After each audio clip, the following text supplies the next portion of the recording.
Halo teman-teman, ketemu lagi sama saya dari KTM Bandung. Oke, saya lihat teman-teman yang DM dan komen di channel YouTube saya sama Instagram saya, banyak yang nanyain secara detail, secara finishing semuanya, mulai dari awal sampai akhir, tentang ngebahas masalah KTM Enduro yang dibikin supermoto terus bisa jadi legal.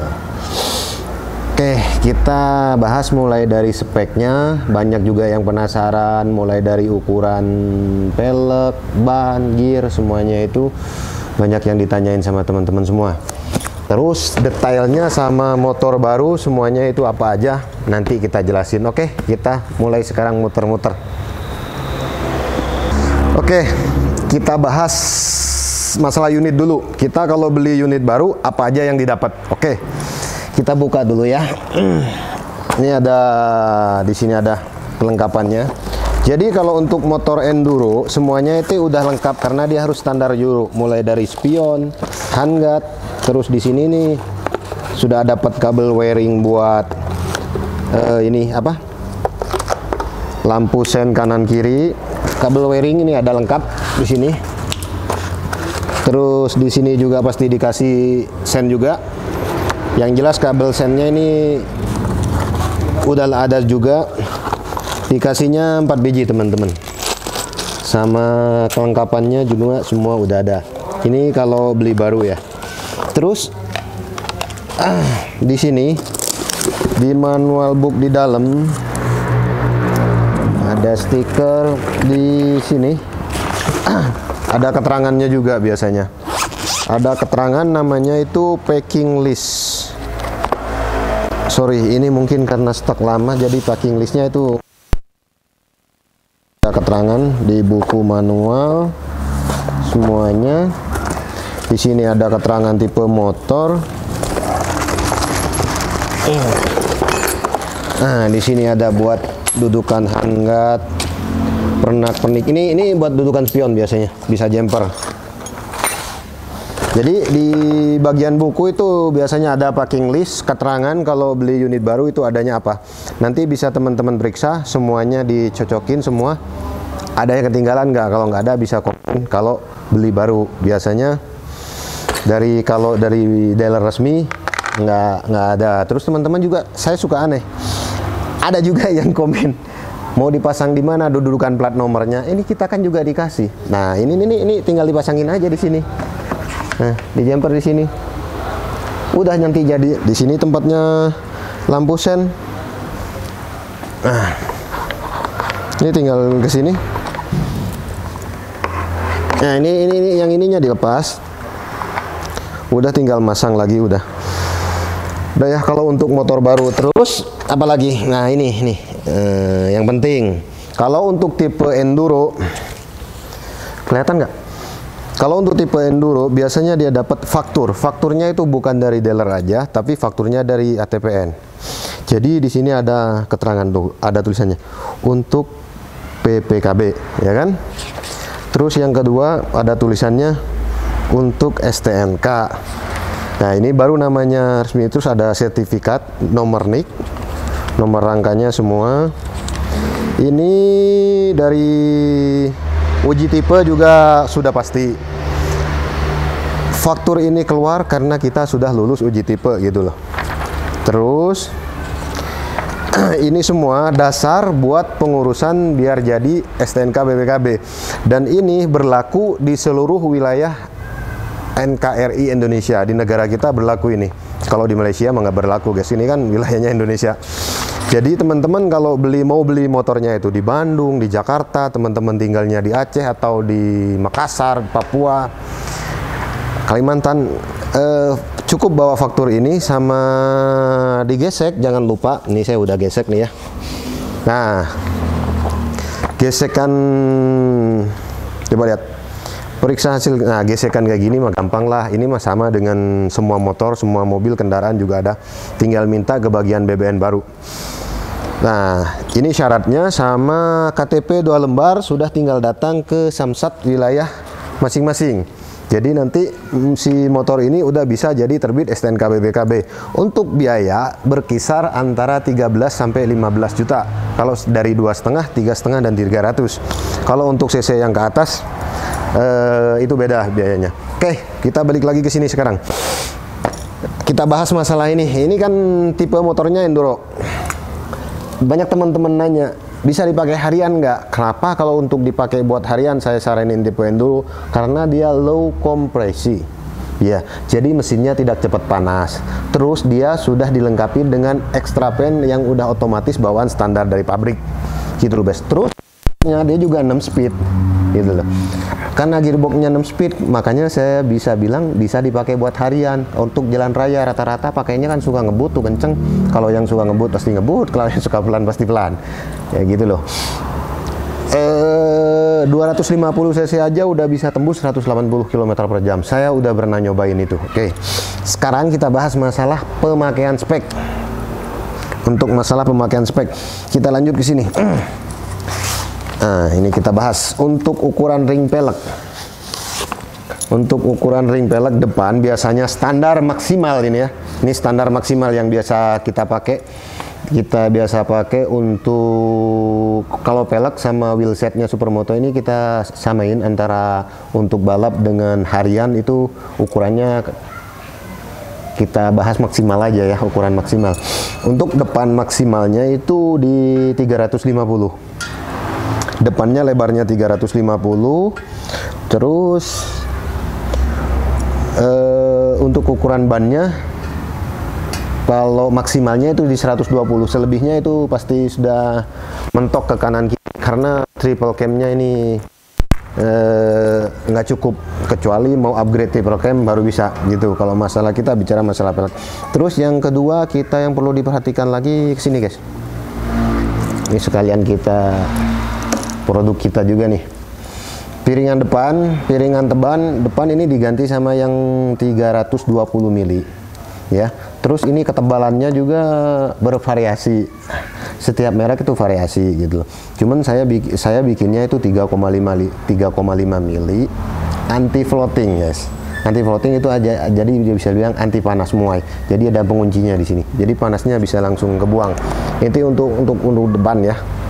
Udah dilengkapin sama bracket, jadi nggak ribet, bisa tinggal langsung pasang ya kan. Dan untuk pemanisnya ini ada pelindungnya, ini ada pelindung di sini. Nanti motor ini setelah jadinya itu kita lihat seperti apa, nanti kita lihat. Ini bisa pemanisnya, ini bisa berfungsi untuk menahan benturan. Kalau misalnya jatuh, piringan tidak ngunci atau tidak bengkok atau tidak lepas. Kenapa harus dikasih pelindung? Karena ini pengunci nih. Ini pengunci. Kalau ini kebentur biasanya lepas. Kalau dikasih pelindung otomatis aman. Karena kalau lepas piringan kita mau ngerem pakai apa, mau majunya pakai apa gitu guys. Tuh, habis itu yang kedua kita pilih, lanjut ke sini. Ada radiator guard. Ini buat nahan benturan ini. Ya, ini bahannya CNC T6 juga. Ini bisa, kalau masalah harga ini 2 jutaan.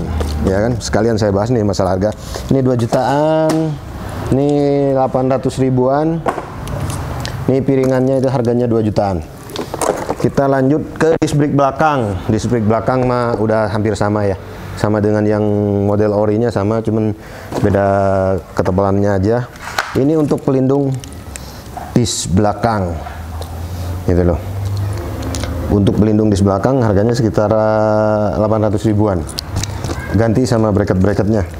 Terus ada lagi satu, kalau bikin Supermoto si gear belakangnya ini standarnya itu 50 mata. Jadi kalau untuk buat dipakai harian itu wajib diturunkan. Biasanya saya diturunin itu 4, kadang pakai 46, pakai 44. Gimana kapasitas mesin cc-nya gitu loh. Kalau pakai 44 biasanya saya rata-rata untuk yang 450. Kalau yang untuk yang 250-nya biasanya pakai 46. Akselerasinya biar jalan, biar cepet dapat top speed-nya gitu loh. Well, terus kita pindah. Ini juga ada rantainya yang anti karat, terus dia juga udah pakai o-ring seal. O-ring seal di sini. Ada o-ring seal semuanya. Ini di 800 ribuan. Ini ada handhold buat pegangan di belakang. Ini ada footstep. Ini biar tidak berkarat.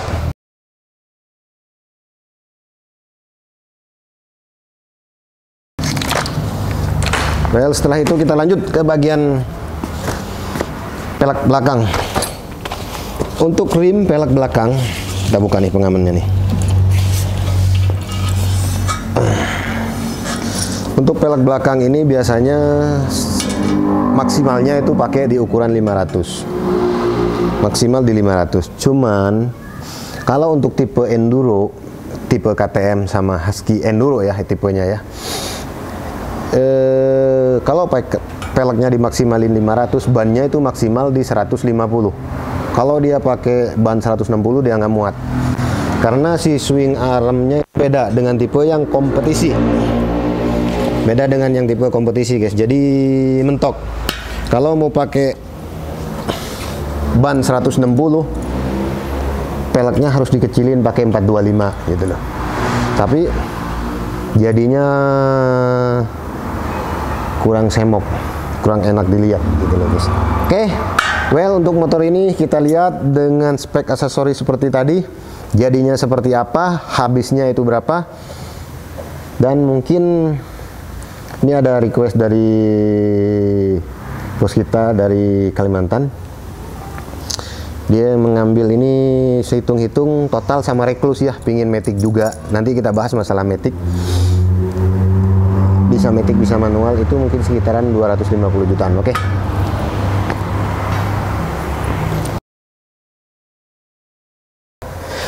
Oke, kita bahas sekarang masalah ban. Kalau untuk touring harian itu ada beberapa varian. Misalnya dari merek Dunlop itu paling bawah itu harganya nggak mahal, cuman 1,5 juta depan belakang, ukuran 110, 150, mau 120, 160 hampir sama, cuman paling beda sekitaran 50.000, 100.000. Pirelli juga sama. Kalau mau buat racing itu beda lagi, harganya bisa naik ke Dunlop Sport Alpha. Kalau lihat ini ada botak ini. Ini ada botak yang kayak gini nih, ini khusus racing guys. Ini belakangnya 160, depannya nih 120 dan bisa 125 juga. Ini mentok, ini biasanya digunakan untuk balap, gitu loh. Well, nanti kita lanjut motor ini jadinya seperti apa, kita bahas langsung. Oke?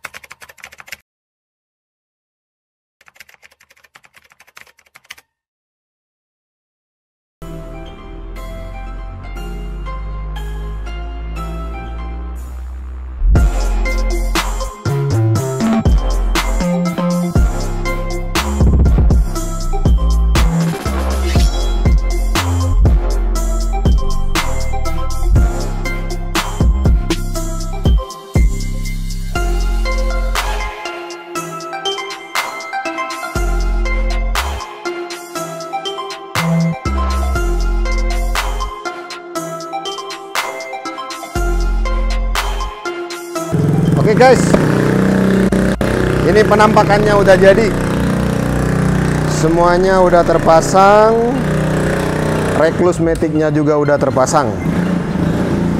Kita bahas sedikit, Neng kesini nih, kita bahas nih. Tadi aku pernah ngebahas masalah jarak, harus muter ke sini.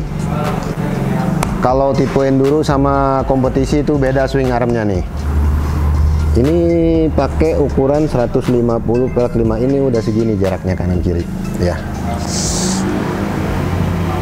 Terus kalau beli wheelsetnya di kita, cara penyetingan si jari-jarinya, jari-jari ini, jari-jari sama offset kanan kirinya, kanan kiri teh udah pas. Jadi begitu pasang udah, buat teman-teman yang order luar pulau udah dijamin langsung presisi aja. Untuk depan belakang, ini kita lihat bagian depannya nih. Ini lihat, tuh bagian depannya udah. Ini untuk tipe enduro biasanya tinggal dicoak di sini sedikit, karena udah mepet banget. Ini nanti tinggal dicoak.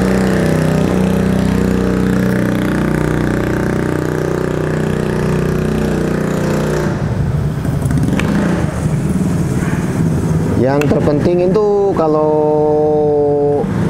pasang sendiri teman-teman ngerakit, biasanya itu si offset velgnya itu kanan kirinya itu biasanya bermasalah. Kalau tukang jari-jarinya yang jarang setting, tapi emang kebanyakan di kita mereka nggak punya torsi, terus kebanyakan biasanya lecet di bagian puting gitu. Yang penting kalau kita udah pasang, udah jadi, diputernya rodanya semuanya enteng. Ini piringannya udah dipasang, bracketnya mau udah tuh, jadinya kan nice, cakep. Ini udah pasang recluse semuanya, kalau nggak salah ini totalnya. Nah ini totalnya guys, kalau mau lihat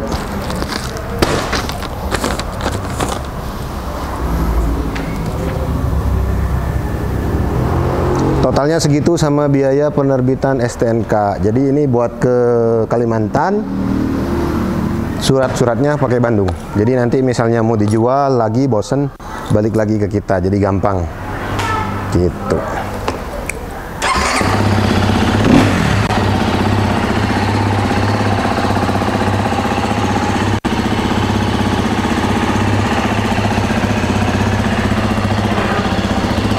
Well, motor ini bobotnya 250 cc 350.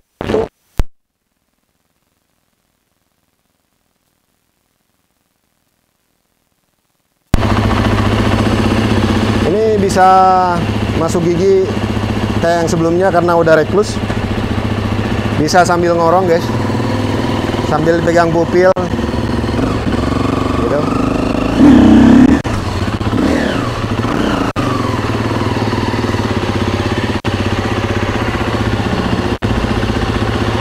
Jadi kelebihannya kalau pakai recluse, kalau buat yang pemula, jalan sempit single track, kalau berbicara off-road, jalan sempit single track itu nggak usah biasanya telat main kopling, ngoper.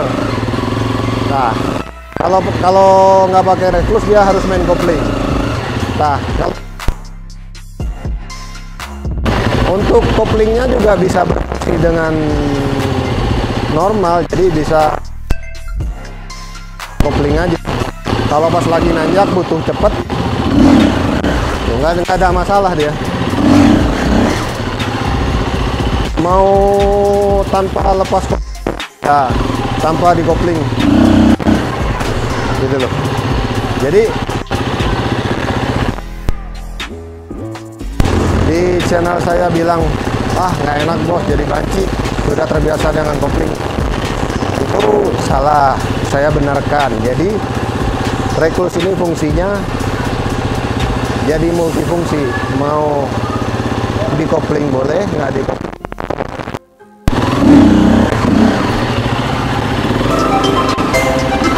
Itu teman-teman, itu apa ya?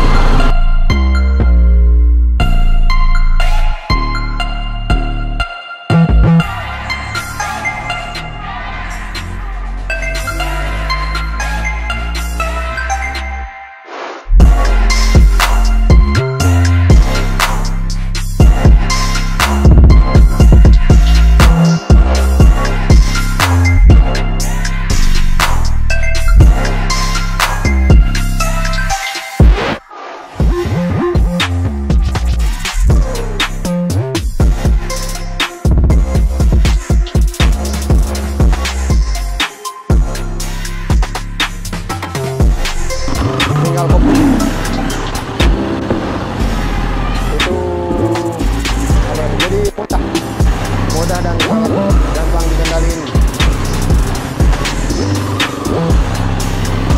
Nih posisi di kanan, kan sangat susah guys, kita cobain.